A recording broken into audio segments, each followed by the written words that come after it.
Back with my good friend Ryan Rozicki. Biggest fight of your career coming up. We'll get to that in a minute. Let's talk about training camp and everything. Actually, let's bring it back to when you beat Duradola in your hometown of Cape Breton in North Sydney, and what that meant to you to bring that fight there and to have a first round victory there. Yeah, it was good to get a quick knockout in that fight. Didn't take no damage in that fight, but I had lots of damage going into it.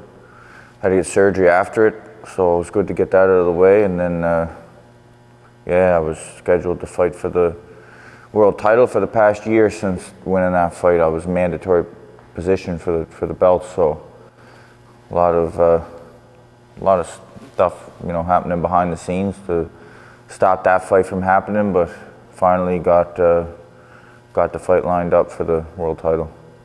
So you've been into camp for about 2 weeks now. How's this camp been? It's the same as always. It's just the same thing, training and discipline and doing the things you don't want to do. Is there anything you learned from the first fight with Peralta? Yeah, it was a lot of good lessons learned in that fight. It was a tough fight stylistically for me, so knew what to work on moving forward. Now that fight was almost 2.5 years ago. Do you feel like you're a different fighter coming into this fight? Yeah, way different fighter, way different person since 2.5 years. A lot can happen in 2.5 years, and a lot did. I remember interviewing you for that fight, and stylistically we said it was going to be the puncher versus the mover, which I guess you could say it was. How do you feel stylistically this fight? Yeah, you couldn't get two more of the opposite styles as fighters, so it's always going to be interesting when you got somebody looking to knock somebody out, and then the other guy's looking to more or less survive and hopefully win on a decision. I don't think he's going to want to engage too much. What takeaways do you have from the last fight with him? Like, obviously he didn't really engage. He just liked to stay on the outside, jab and counterpunch, right? That's kind of what he's known for. Yeah, they pulled some tactics pre-fight. They tried to stir up some emotions to get me off my game, and they did. They did a good job of that. So that's what I take away from that last fight. I think it would have been a different fight if I wasn't fighting like a madman out in the middle of the street. I was off my game. Yeah, it's something we've never brought up in an interview is the way their team acted in the last fight. I can clearly say that they got I was emotional for that one too, because of the unprofessionalism, I would say, from them. What holes do you see in Yamil Peralta's game? It's tough to say because no one's ever really, cracked him. No one's never landed a real big shot on him. So it's really hard to say. He's the kind of guy that, he can make a fight ugly. He can make a fight difficult for anybody. So, he's a real good mover. So, but we'll see. I got 12 rounds this time. I got an extra 2 rounds to catch him.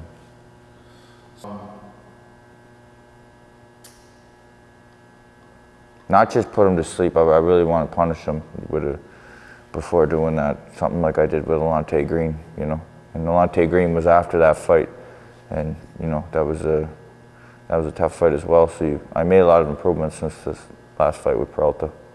Definitely, the Alante Green fight is one of my favorite moments of your career. I've got my own favorite moments. That's up there in the top 5 of my favorite moments of Ryan Rozicki.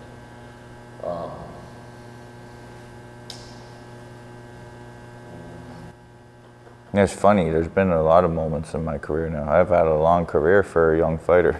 You are the epiphany of the holy shit moment. Whatever. Just look how many highlight reel KOs that we have, which are all holy shit moments, right? And the holy shit moments are what fans really want. It's what drives us to love fighting, is the holy shit moments. Well, because I fight. I'm in a business where it's full of businessmen and it's full of, you know, athletes pretending to be fighters. But I go into this ring and I fight. I fight for my life every fight. Yeah, you're definitely a different type of fighter than the,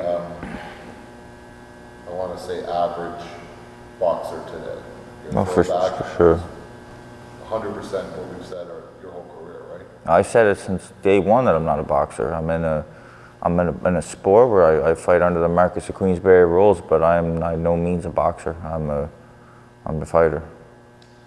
What does it mean to you to bring a world title to your hometown of Cape Breton, which has never been done in the history of the city? Say that again. What does it mean to you to bring the world title to Cape Breton? And not only just bringing the title, but fighting your biggest rival in your career. History made. History made. It's already been made. Now it's just adding to it, you know. Do we have any predictions on this fight? And how do you see it going? It's hard to say because, you know, he's a tough guy to catch. I'll say that. So, but I'm going to do my best to knock him out cold. Prediction. I can't predict that, you know, what the outcome is going to be, but I know that you're going to see me giving every single thing I got to win the fight on the night, no matter what. I don't care what it takes. I got to win this fight. Beautiful. There was one thing in the last interview that we did that you said that I really liked, and that you're going to take this fight as 12 mini fights per round. Yeah. How do you feel? Like, is that still Well, the plan? that's always the plan. You go out and you got 3 minutes until the bell. So you go out in the street and fight somebody for 3 minutes and tell me how tired you are. You won't make it 3 minutes. No, not too many human beings could make it a minute in a fight. It's a long, long time to go three rounds, you know, or 3 minutes toe to toe, 12 times. That's a long, long time. So you got to break it into sections. I'm not breaking it into 3 minute fights. I'm breaking it into 3, 4 round fights. But I'm not going to give too much away. But maybe I'll break it down into 3, 4 round fights. Maybe I'll break it down into 2, 6 round fights. It all depends on how it goes on the night. Any last message you want to give to the Cape Breton fans? So I don't know, take it easy. No, I don't know, not really. I was going to say take it easy on each other in the crowd, but that's where, you know what, Cape Breton needs that once in a while. I feel like, you know, there's a lot of hatred towards each other on that island sometimes, and you know, what better way to get it out than to one night everybody's there to watch one guy fight, and you know, they all get behind him, and hopefully they don't beat up each other too bad, but whatever, it is what it is. It's a night of fighting. So what makes us. Can we ask that they do that after your fight? Yeah, after my fight. So the security team doesn't have a long night? Yeah, for sure. And my daughter will be in the crowd, so make sure if anybody's acting up around my daughter, I'll jump right out that ring on them. Any last message for Yamil Peralta, his fans, and the Argentinian team? Yeah, you know, like, listen, at the end of the day, I gave him and his team nothing but respect after the fight. I said it in the ring. I felt like I gave them a lot of respect, and then it was all good. They even gave me a Team Peralta t-shirt in the dressing room, and then next thing you know, they went back to Argentina and they started running their mouth. So if they want to come and they want to continue to run their mouths, then we'll see what happens. And this is after, like you just said, the way they acted unprofessional, the way leading up to the fight. I gave them respect, and they come back with nothing but disrespect and excuses. And look, I'm not a judge. I don't care who won. If it goes, I already said this. If it goes to a decision, it is what it is. I didn't do my job. If they say I won, I won. If they say I lost, I lost. And on that night, they said I won. What else am I supposed to do? What am I going to do about that? Nothing. Suck it up. This is your second world title fight. So I just want to put it in perspective.